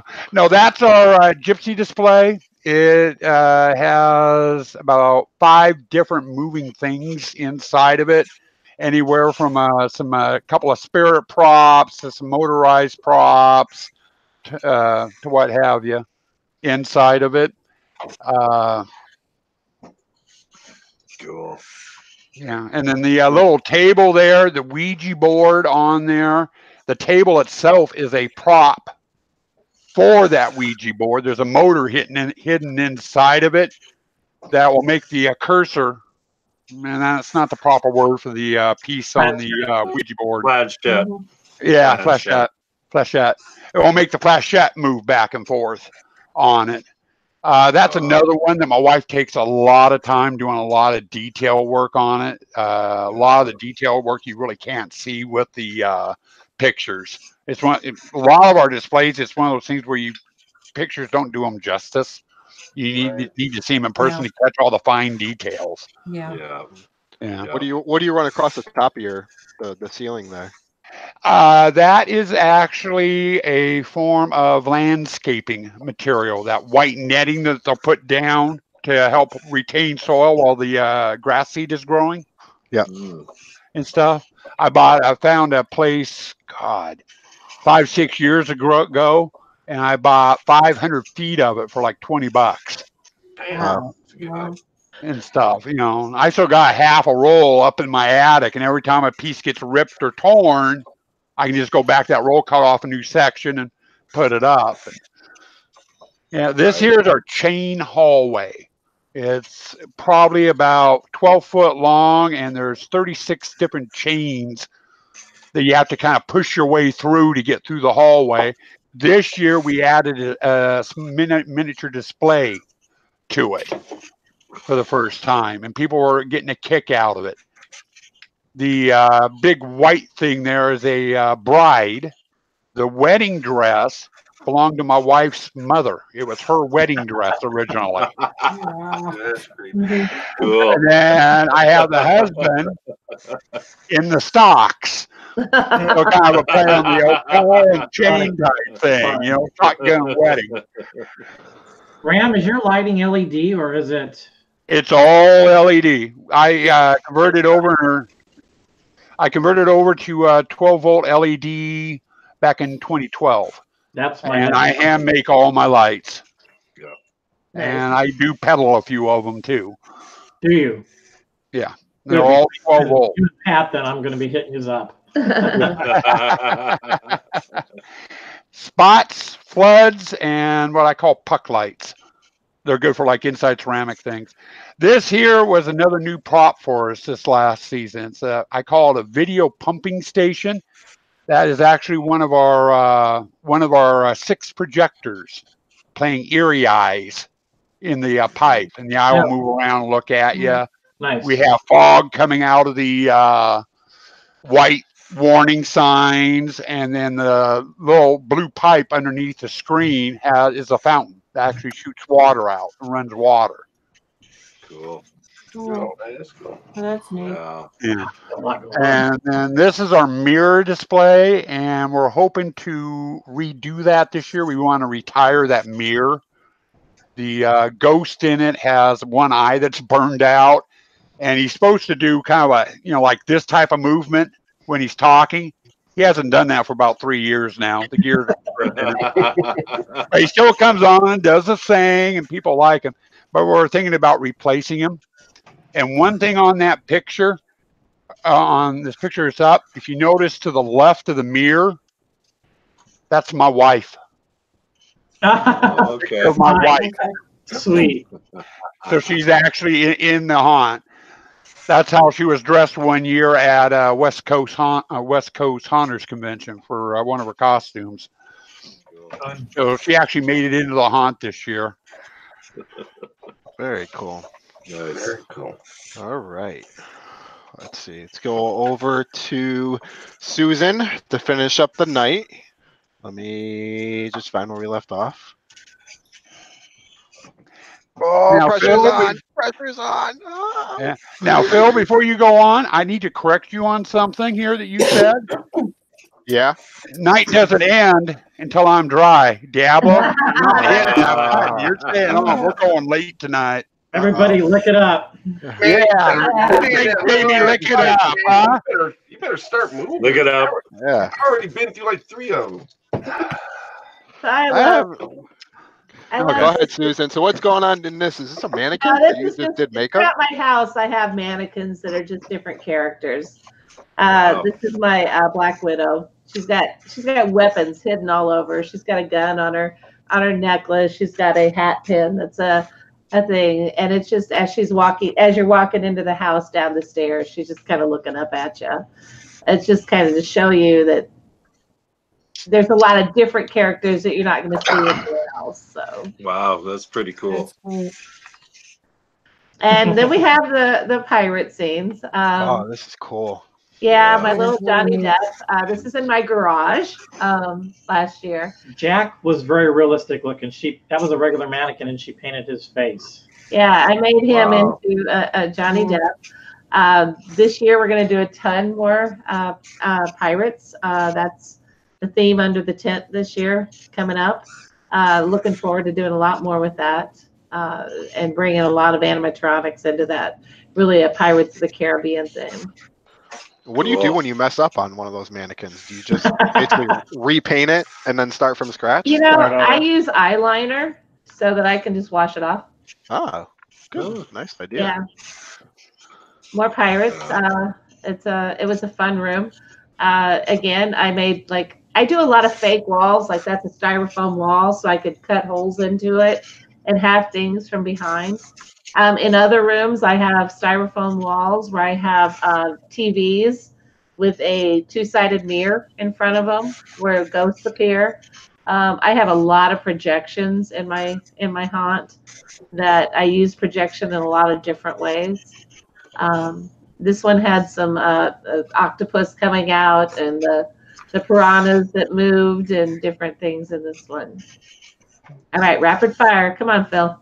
Sorry. Sleeping on the I'm couch. in trouble tonight. And this is just the part of the front of the house a couple of years ago during the day, just to kind of show the hotel-y-ville. Here's a quick thing too, guys. That is a twin Rapid size fire. headboard. That was what. Yeah, I took a headboard, and turned it into my sign. That's That's cool. neat. And really you know, cool. I used my my styrofoam cutting tool from one of the sponsors. Hotwire? Hotwire. Good. All right. I recognize those guys. Yeah.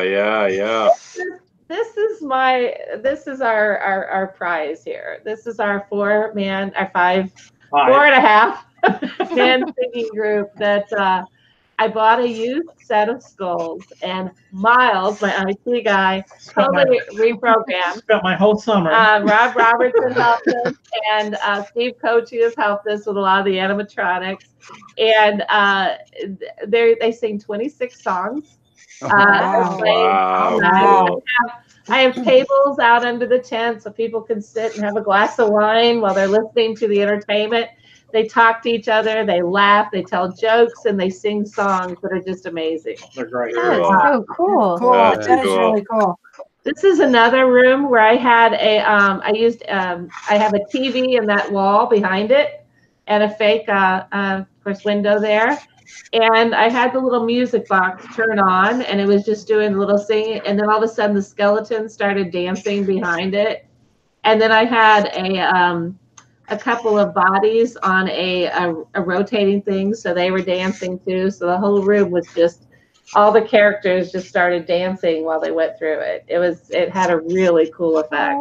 Cool. Great night. Yeah, it was a great effect. But throwing the animatronics in, this was an old pirate Wow. scene. That I like. That's Yeah. Oh, that's the first thing in my Diablo? Come on. Yeah. Wow. Now those are the foam panel walls from the other picture, right? No, this was actually my deck that I just covered in front of it. And then I have, this is a pirate scene that I had in there. Of course, the pirates move and they're doing all kinds of things. There's my wheel that I need to be we need to work on that wheel. But yeah, it's just, this year it's different. Like a couple of the next year it was the Haunted Woods, then it was the pilot. So yeah, awesome. Well, I just want to, now that we're coming up on the end of the night here, I wanted to thank all of you guys for coming on tonight. You guys all have amazing haunts. Definitely go back into the comments. I know, Kathy, we didn't get a chance to answer all or ask all the questions, so definitely go back and answer any questions that were made in the direction of you guys, because like we said, there's so many questions, we just can't get to it all in 2 hours. Also, another big thing is thank you to our sponsors. We are going to have some great prizes to give away here in a minute. I don't know if Kathy, you had any other last minute questions you wanted to ask to any of the guests? Or there's a whole list of questions. That would be a no, Phil. We don't go off the air until all the questions have been answered. Okay. Yeah, all the questions have been answered before we go off the air. Okay. Well, all right. So I then guess I'm going to hand it over to Jamie. Jamie, I might as well go over who won some prizes tonight. Might as well. Might as well. Might as well. Sorry, I got distracted by some basketball on behind me. Okay, let me get to this. And I'm getting yelled at for. Oh, I like this now with the list up. Oh, this is nice. Oh, that's nice. List up. Oh crap! Wait, wrong thing. Hold on. Like, what you doing? Don't everybody who's won. Wait a minute. Come on, Jamie. Lick it, Jamie. The only one. I have one job. One job. One job. I can't do it right. Okay. So first of all, we have the mask from Face Factory FX, and that goes to Ryan Greger. Hey, Ryan. Oh. And from Fright Props, the color piano light goes to Megan Larson. Congrats, Megan. Hey, Megan. And the music from Sinful Audio goes to Julian Griffin. Oh, Julian, you're going to love his work. Ken does great work. Ken's got fabulous stuff. Yeah. And the reindeer ornament from Hornaments goes to Christy Lynn Farrell. And the fog from Froggy's Fog goes to Joe Klein. Hey, Joe. I know that guy. Yeah. The 7 badges from Haunt Badges goes to Stephen Rick. And then don't forget, everybody that watches tonight gets 50% off from Sam Haynes if they use the code Haunters. So be sure to take advantage of that. Yeah, go check it out. Yeah. Some great music. Then Nightmare Makers, one of their amazing skulls, will go to Patricia Langston. Hey, Patricia. Congrats. And the $25 gift card from XFX Makeup goes to Debbie Smith Wright. I wouldn't mind getting that. And the pair of lenses from Exotic Lenses goes to Crandall McKee. The $25 gift certificate to Hotwire Foam Factory goes to, I lost my place, Hugh Flesher. Hey, congrats. You all have fun playing with that. And this amazing mask from Missing Finger Productions goes to Darren Talmadge. All right. Hey, Darren, congrats. And last but absolutely not least, the 4 coasters from Haunt Labs and the 10% discount goes to Cameron Bennett. All right. Congrats. I think you mispronounced my name there. Now, if I called your name, and if I butchered your name, I'm sorry, but if I called your name and you won, be sure to send your name, your email address, and your address, your mailing address, to Diablo, and he will get you all hooked up. Yeah, and you have 1 day to send it. Do it quick. Do it quick, man, because I don't want to be spending like all week doing it. I've got a quick question for Spookmaster. Who are the babies? Well, you can call him on the phone, man. I don't ever know. What's up? Hey, anyways, I want to thank everybody for coming on. I want to thank Kathy, Jamie, and Phil for helping me out on the Hangout. You guys are great. Wouldn't be able to do it without you. I want to thank all our sponsors for giving away presents. I mean, not presents, but gifts every year. And, definitely go to them for all your hunt needs for 2019, just for their generous donations. And, yeah, I was licking it. He's pushing it to 11 so he doesn't get in trouble. Oh, that's 11 o'clock. See ya. Bye, everyone. Oh, man. All right. Well, I hope to see you guys next week. We're going to have another round of amazing hunters, and we're out of here. Don't forget to message me your address and names and all that stuff if you win the prizes as soon as possible. Thank you. And thanks to all the guests for coming on. Bye, guys. Night, everyone. Bye. See you next week. Bye.